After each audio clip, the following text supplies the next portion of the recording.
Journal entry number 11, Carnotaurus. But first, did you know that scientists know a lot about the dinosaur's skin, and it most likely was a scaly reptile instead of a feathered one? Keep watching to learn more. Carnotaurus was a carnivorous dinosaur that lived in what is now modern-day South America during the late Cretaceous period. Carnotaurus is best known for the prominent horns on the top of its head, and is also what the dinosaur is named after, its name meaning meat-eating bull in Latin because of its bull-like horns. However, scientists do not know why this animal had horns, but there are theories. The horns could have been used to intimidate or for display, which could come in use during the mating season. The horns also could have been used to fight other males in order to win females, or they could have been used to block the sun from getting in their eyes, like when you wear a hat on a sunny day. Another feature you can notice right away are its hilariously short arms, which are smaller than T-Rex's arms, being only around 1.6 feet or 0.49 meters in length. And for reference, the average male arm is about 2.6 feet or 0.8 meters in length. However, Carnotaurus made up for this by being able to run at speeds of up to 30 to 35 miles per hour or 48 to 56 kilometers per hour, making it one of the fastest predators of the Mesozoic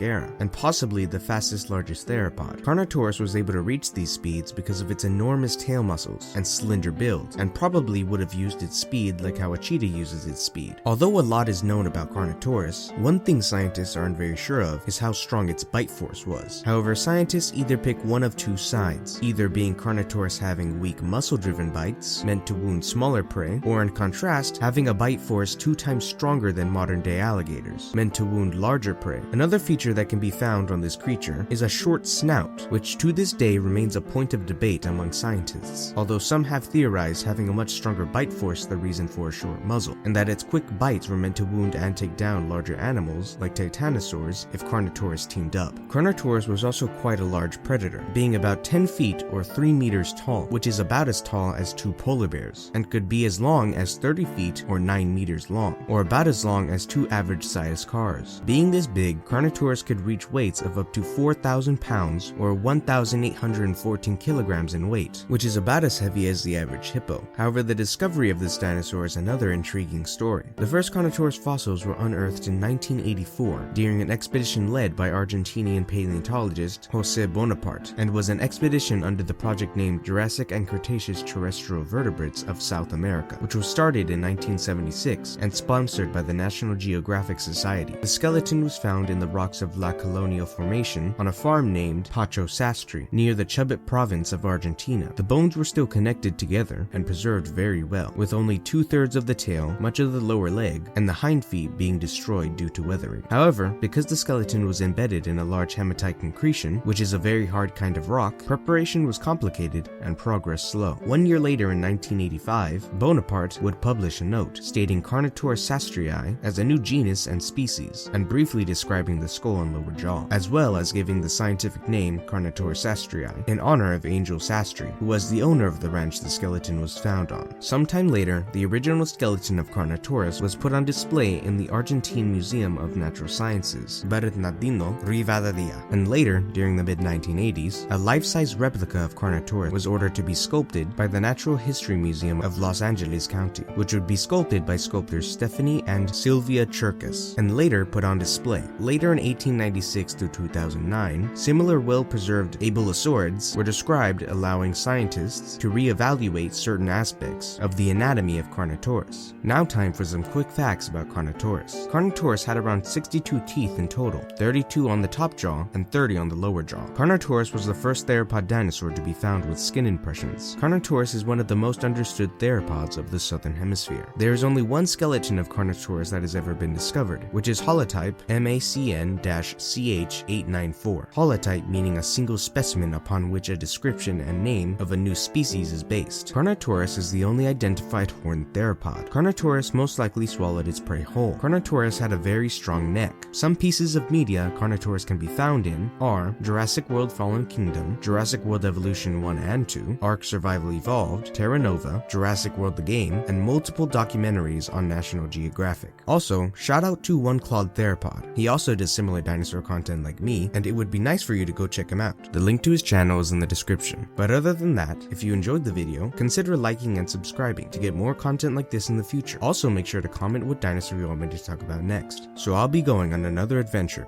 to document my findings in the Jurassic Journal. See you next time.